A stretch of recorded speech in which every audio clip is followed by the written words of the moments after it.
জাতীয় থেকে আন্তর্জাতিক প্রান্তিক জনপদ থেকে নগর চারপাশে ঠিক কী ঘটছে এই মুহূর্তে তা নিয়ে এখন চারদিক। আপনার সঙ্গে আছে আমি আজহার লিমন।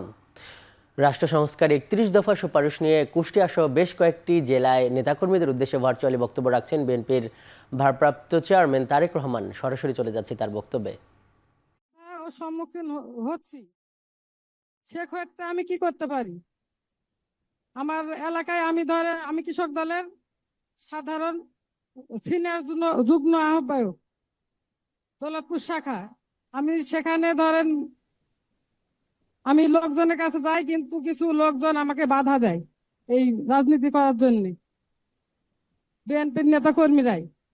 সেখানে আমি পাইনি। বোন, ধন্যবাদ আপনার প্রশ্নের জন্য। আহ, আপনার যে অভিযোগটি বা আপনার যে সমস্যাটি একজন নারী হিসাবে, এটি শুধু আপনার একার সমস্যা না, এটি সামগ্রিকভাবে আহ, বাংলাদেশ সহ পৃথিবীর বহু দেশে আছে। এই সমস্যাটার সমাধান শুধু আপনারটা হয়তো আমরা করে দিতে পারবো, কিন্তু তাতে সামগ্রিক সমস্যার সমাধান হবে না।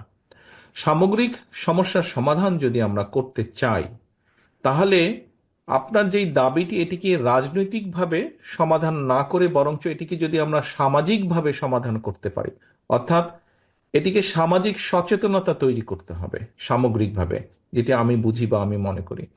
সামাজিকভাবে যদি আমরা সচেতনতা তৈরি করতে পারি, তাহলেই একমাত্র সম্ভব এই সমস্যা থেকে অনেকাংশে বেরিয়ে আসা।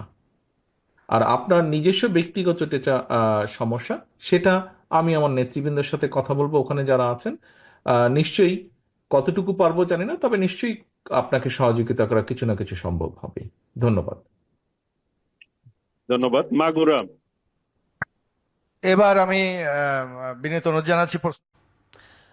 কুষ্টিয়া সহ বিভিন্ন জেলায় নেতাকর্মীদের প্রশ্নের উত্তর দিচ্ছিলেন বিএনপির ভারপ্রাপ্ত চেয়ারম্যান তারেক রহমান। আমরা সেখানে ছিলাম এতক্ষণ। ভিন্ন প্রসঙ্গ, 7 কলেজের সঙ্গে না থেকে সরকারি তিতুমির কলেজকে স্বতন্ত্র একটি বিশ্ববিদ্যালয়ে রূপান্তর সহ 7 দফা দাবিতে অনশন কর্মসূচি পালন করছে কলেজের কিছু শিক্ষার্থী। সেখান থেকে যোগ দিচ্ছেন শাহাদাত অফ্র। কারা কারা এই অনশনে আছে অভ্র? আর এখন শিক্ষার্থীদের কি পরিস্থিতি আর কি দেখছেন, শিক্ষার্থীরা কি বলছে আসলে?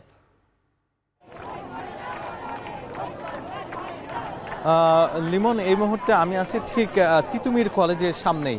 আর এখানটা কিন্তু ঠিক 10:30 থেকে যেই শিক্ষার্থী আছে তারা কিন্তু অবস্থান নিয়েছেন, এবং গতকাল 5টা থেকে কিন্তু অনেক শিক্ষার্থী এখানেই আমরণ অনশনের ডাক দিয়েছিলেন। এবং সেখান থেকেই যদি আমি বলতে চাই যে সেই অনশন কিন্তু এখনও চলছে। ইতিমধ্যেই 4 জনকে কিন্তু হচ্ছে অনশন করার জন্য কিন্তু হচ্ছে অসুস্থ হওয়ার ফলে তাদেরকে নিয়ে যাওয়া হয়েছে হাসপাতালে। তারা এই মুহূর্তে আছেন সোহরাওয়ার্দী হাসপাতালে। তো আমি যেটি বলছিলাম যে 10টায় যেই অবরোধ কর্মসূচি তিতুমির ঐক্যর পক্ষ থেকে ডাক দেওয়া হয়, সেই অবরোধ কর্মসূচি কিন্তু হচ্ছে এখন পর্যন্ত চলছে। আর এই মুহূর্তে কিন্তু হচ্ছে যারা এখানে অবস্থান করছেন তাদের একটাই দাবি হয়ে দাঁড়িয়েছে, সেটি হচ্ছে তিতুমির বিশ্ববিদ্যালয়ে রাষ্ট্রীয় স্বীকৃতি দিতে হবে, অথবা তারা হচ্ছে এই কর্মসূচি এটি কিন্তু চালিয়ে যাবে। আমরণ অনশন এবং একই সাথে এখানে যারা রাস্তা অবরোধ করেছেন, এই দুটি কর্মসূচি কিন্তু চলবে। আর একই সাথে এই পথ দিয়ে যারা সকালে চলাচল করতে চেয়েছিলেন তারা কিন্তু কোনোভাবেই এই রাস্তা দিয়ে চলাচল করতে পারেনি। 10টার পর থেকেই অনেকেই এখানে এই পথ দিয়ে যারা চলাচল করতে চেয়েছিল তাদের জন্য কিন্তু একটি দুর্ভোগের অনেক বড় একটি জায়গা হয়ে দাঁড়িয়েছে এই পুরো রাস্তা। এবং এই রাস্তা অবরোধের কারণে কিন্তু পুরো ঢাকা শহরের এবং মহাখালীর আশেপাশে জুড়ে কিন্তু হচ্ছে জ্যাম জটের কিন্তু অনেকখানি নাকাল হয়ে পড়েছে। এমনটা কিন্তু হচ্ছে যারা দুর্ভোগে পড়েছে, যারা সাধারণ মানুষ আছেন এবং এই পথ দিয়ে যারা হেঁটে পার হচ্ছিলেন তারা কিন্তু আমাদেরকে বলছিলেন। এবং একই সাথে আরেকটি কথা জানিয়ে রাখতে চাই যে এই পথ দিয়ে যারা হচ্ছে অসুস্থ মানুষ কিংবা হচ্ছে অ্যাম্বুলেন্স চলাচল করছে, সেগুলো কিন্তু হচ্ছে খুব সাধারণভাবেই চলাচল করতে দেওয়া হচ্ছে। ছাত্ররা কিন্তু সেখানে বিঘ্নয় ঘটাচ্ছে না। তবে যেটি হচ্ছে ছাত্রদের পক্ষ থেকে বলা হচ্ছে যে যদি আজকের মধ্যে এই তাদের যে দাবি, মোট 9 দফা দাবি, সেই 9 দফা দাবি কিন্তু হচ্ছে কোনোভাবেই তারা পূরণ না হওয়া পর্যন্ত এই রাজপথ এখান থেকে ছাড়বে না। তারা চায় তিতুমির কলেজ যেন বিশ্ববিদ্যালয়ে রূপান্তরিত হয় এবং সেটি রাষ্ট্রীয়ভাবে স্বীকৃতি দেওয়া হয়। এই ছিল আমার কাছে সর্বশেষ। লিমন। শাহাদাত আবরর তিতুমির কলেজ থেকে জানাচ্ছিলেন শিক্ষার্থীদের আন্দোলনের খবর। ভিন্ন প্রসঙ্গ, গাজীপুরে টিউলিপ টেরিটরি সহ 4টি বিলাসবহুল বাংলো বাড়ির সন্ধান পাওয়ায় শেখ রেহানা সহ 3 জনের বিরুদ্ধে অনুসন্ধান শুরু করেছে দুর্নীতি দমন কমিশন। গাজীপুরের ফাউকাল এলাকায় বাংলাদেশ সমরাষ্ট্র কারখানা ও টাকশালের পাশেই 23 বিঘা জমি নিয়ে গড়ে তোলা হয়েছে টিউলিপ টেরিটরি, বাগানবাড়ি, বাগান বিলাস নামের 4টি বাংলো। শিল্পাঞ্চল গাজীপুরে এই 4টি বাংলোর মূল্য কমপক্ষে 150 কোটি টাকা বলে ধারণা করা হচ্ছে। বছরের পর বছর সীমানা প্রাচীর দিয়ে ঘেরা বাংলোগুলোয় মাঝে মাঝে আসতেন ভিআইপিরা, থাকতেন আইনশৃঙ্খলা বাহিনীর কঠোর নিরাপত্তায়। বাংলোগুলোকে শেখ রেহানার বাংলো নামেই জানেন এলাকাবাসী।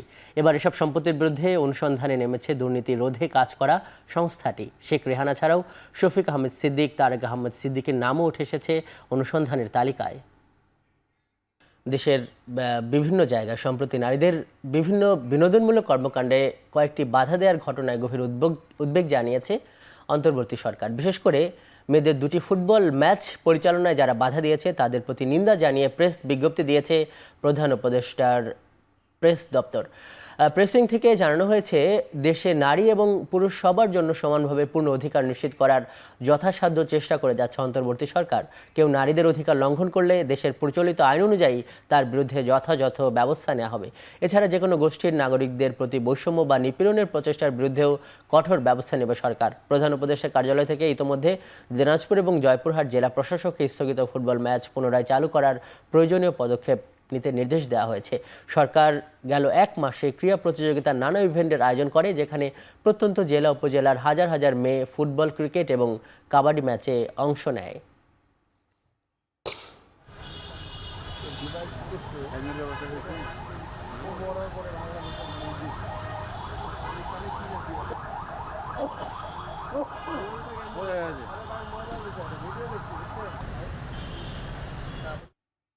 বাংলাদেশ সাংবাদিক কল্যাণ ট্রাস্ট কর্তৃক অসুস্থ অসচ্ছল সাংবাদিকদের চেক বিতরণ শেষে কথা বলছেন তথ্য ও সম্প্রচার বিষয়ক উপদেষ্টা নাহিদ ইসলাম। সরাসরি চলে যাচ্ছে তার বক্তব্যে।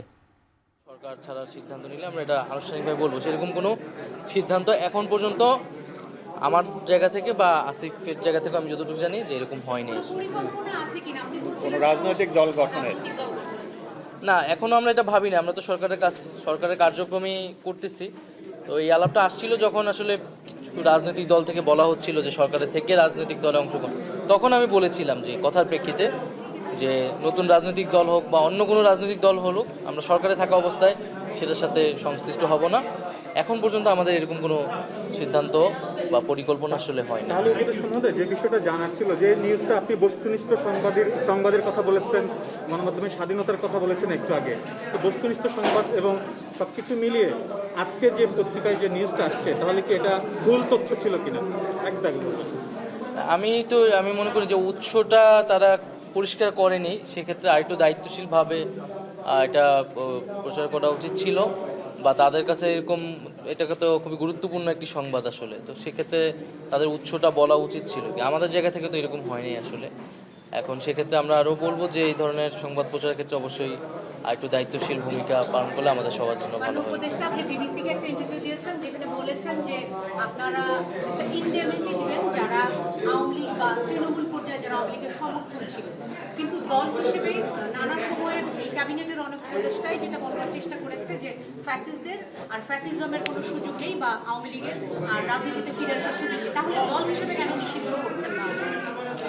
না, এই বিষয়ে সরকার এখনো সিদ্ধান্তে পৌঁছায় নাই, যেহেতু বিচার কার্যক্রম চলমান আছে, ট্রাইব্যুনাল। আমরা বিচার কার্যক্রমটা আগে দেখতে চাই, আদালত কি বলে বা বিচার কার্যক্রমে কতটুকু আগায়। আর রাজনৈতিক দলগুলোর সাথে আলোচনার বিষয় আছে, কারণ এটি একই সাথে এটি কেবল আইনগত সিদ্ধান্ত না, একটা রাজনৈতিক সিদ্ধান্ত।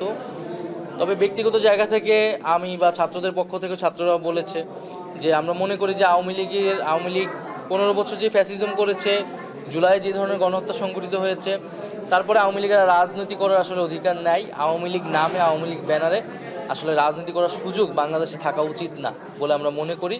সেটার আইনগত প্রক্রিয়া কি হবে, রাজনৈতিক প্রক্রিয়া কি হবে, সেটা হয়তো আমাদের আলোচনা করে বের করতে হবে। আবার পাশাপাশি এটাও আমরা বলেছি যে আমরা কিন্তু কোনো প্রতিহিংসা হয়ে আমরা রাজনৈতিক প্রতিহিংসা শুরু করতে চাই না, আমরা রিকনসিলিয়েশনও চাই, আমরা জাস্টিসও চাই। ফলে যারা সন্ত্রাসী কার্যক্রমের সাথে জড়িত ছিল না, যারা করাপশনের সাথে জড়িত ছিল না, এরকম যারা সমর্থক গোষ্ঠী আছে, নেতাকর্মী আছে, তারা সাধারণ ক্ষমা পেতে পারে। তাদেরকে সমাজে একটা রিকনসিলিয়েশনের ব্যবস্থা থাকতে হবে, নাহলে সমাজকে আমরা বিভাজিত অবস্থায় রাখতে পারি না। একটু আগে আপনি বলছিলেন যে ভিন্ন মত আছে রাজনৈতিক দলের মধ্যে, কিন্তু সময় মতো আসলে ঐক্য থাকবে। যেমন এই জুলাই প্রোক্লামেশনের কথাই যদি বলি, সেটা আসলে এখনো হয়নি। তো এই সব বিষয় নিয়ে আপনারা কি আলোচনার মধ্যে আছেন কিনা? সেই জায়গায় আপনাদের যে দেরি হচ্ছে যেহেতু, সেটার আসলে কারণটা কি, মানে কোন জায়গায় আটকে আছেন বা রাজনৈতিক দলগুলোর সাথে? আমরা তো আলোচনায় আছি এবং সরকারের জায়গা থেকে সরকারের সম্পূর্ণ প্রস্তুতিও আছে। এখন এটা রাজনৈতিক দল বিএনপি এখানে দেরি করতেছে বা তারা একটু সময় চাচ্ছে, তো আমরা সেই সময়টাও তাদেরকে দিয়েছি। এখন দেখা যাক তাদের উত্তরটা কি আসে। কিন্তু আমি মনে করি যে এটা ছাত্রদের জায়গা থেকে এটা প্রথমে এককভাবেই ঘোষণার সিদ্ধান্ত ছিল। যখন রাজনৈতিক দলগুলো এটার অংশীদারিত্ব হতে চেয়েছে, তখন সরকার নিজে একটা উদ্যোগ নিয়েছে জাতীয় ঐক্য রক্ষার স্বার্থে। তো আমি মনে করি সেই ঐক্যের প্রতি শ্রদ্ধাশীল থেকে, গণঅভ্যুত্থানের প্রতি শ্রদ্ধাশীল থেকে আমাদের এই জুলাই প্রোক্লামেশনের কাজ দ্রুত এগোনো উচিত। সরকারের জায়গা থেকে কিন্তু সরকার যে কোনো প্রস্তুতি, সব ধরনের প্রস্তুতি নেওয়া হচ্ছে। সময় বেঁধে দিয়েছেন নাকি বিএনপি যে কোনো সময়? তারা বলেছে তারা দ্রুত সময়ের মধ্যে, তাদের একটা মিটিংও হয়েছে যে তারা কিছু নীতিগত সিদ্ধান্ত নিয়েছে। আমরা হয়তো দেখবো আর কয়েকটা দিন, তারপরে হয়তো এটার আনুষ্ঠানিক বক্তব্য আমরা সরকার অনেক বলে ফেলছি। আরেকটি লাস্ট প্রশ্ন, মাননীয় উপদেষ্টা, আমরা দেখেছি গত পরশুদিন কওমি উদ্যোক্তাদের একটি প্রোগ্রামে নারী সাংবাদিকদের প্রবেশ করতে দেওয়া হয়নি। তো এই নিয়ে আজ ধর্ম মন্ত্রণালয় থেকে একটি প্রেস বিজ্ঞপ্তি দেওয়া হয়েছে। তো সেখানে লেখা হয়েছে যারা এর বিরোধিতা করে পোস্ট দিয়েছে সেটা একটা উদ্দেশ্য প্রণোদিতভাবে পোস্ট দিয়েছে। তো এই বিষয়ে আপনার কি মনে হয়? আপনি যেহেতু এই মন্ত্রণালয়ের মন্ত্রী, তথ্য সম্প্রচার, আমি বিষয়টা অবগত নই এই অর্থে, তাই এই জন্য আমি এই মুহূর্তে কমেন্ট করতে পারতেছি না। তবে আমি মনে করি এই ধরনের ঘটনা ঘটলে সেটা নিন্দনীয়। সাংবাদিকদের ক্ষেত্রে তাদের সব জায়গায় আইন এবং নীতিমালা অনুযায়ী অ্যাক্সেস থাকা উচিত।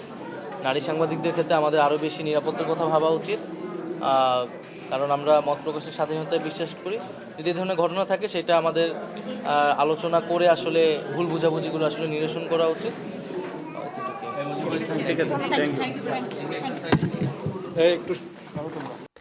ভোটার তালিকা আইন, সীমানা নির্ধারণ আইন, পর্যবেক্ষণ নীতিমালা সহ 11টি বিষয় নিয়ে নির্বাচন কমিশনের সভা চলছে।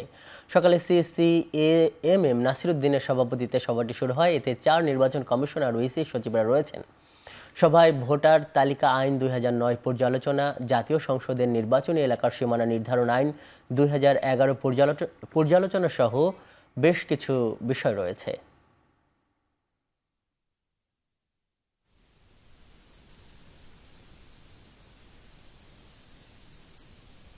আটের একে আপনি দেখবেন যে ওখানে আছে যে আমরা এই গ্রাউন্ডে আমরা সীমানা নির্ধারণ করতে পারি। 2 হচ্ছে যদি স্পেশাল কোনো সিচুয়েশন তৈরি হয়, ন্যাচারাল ডিজাস্টার বা কোনো কিছু, তাহলে কি করতে পারি। তারপরে 3-এ বলা হচ্ছে যাহাই থাকুক না কেন এক করিতে পারিব না। এটা কি সঠিক হলো? 2 যখন আমরা অনুশাসন করব তখন আমরা অন্য কোনো পরিবর্তন আনতে পারবো না। এটা বোঝাই যাচ্ছে যে 8-এর 2 লিখতে গিয়ে এখানে 8-এর 1 লেখা হয়ে গেছে।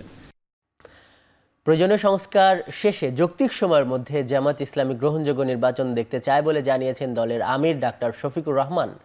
বৃহস্পতিবার জয়পুরহাট সার্কিট হাউস মাঠে আয়োজিত কর্মী সম্মেলনে একথা বলেন তিনি। নির্বাচন করতে হলে অবশ্যই গুরুত্বপূর্ণ কিছু সংস্কার সাধন করতে হবে। এই জন্য জামাত ইসলামী 5 তারিখেই বলে দিয়েছে এই সরকারকে আমরা যৌক্তিক সময় দিতে চাই প্রয়োজনীয় সংস্কার সাধনের জন্য। তাড়াহুড়া করে আমরা নিজেরাও ক্ষমতায় যেতে চাই না, কেউ তাড়াহুড়া করে ক্ষমতায় যাক সেটাও আমরা চাই। জ্ঞাত আয় বহির্ভূত সম্পদ অর্জনের অভিযোগে দুদকের করা মামলায় খুলনা 2 আসনের সাবেক এমপি মিজানুর রহমানের 8 বছরের কারাদণ্ড দিয়েছেন ঢাকার বিশেষ জজ আদালত।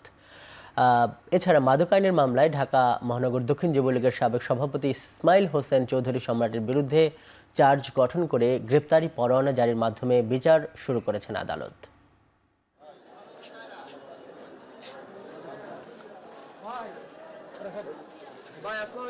জুলাই গণঅভ্যুত্থানে ছাত্র জনতার উপর হত্যাযজ্ঞের প্রধান নির্দেশদাতা শেখ হাসিনা সহ ফ্যাসিবাদের দোসরদের বিচার দাবিতে চট্টগ্রামে বিক্ষোভ করেছে বৈষম্য বিরোধী ছাত্র আন্দোলন। দুপুরে নগরীর প্রেস ক্লাব চত্বরে ঘণ্টাব্যাপী এই কর্মসূচিতে জুলাই গণঅভ্যুত্থানের নির্মম হত্যাকাণ্ডের বিবরণ তুলে ধরা হয়।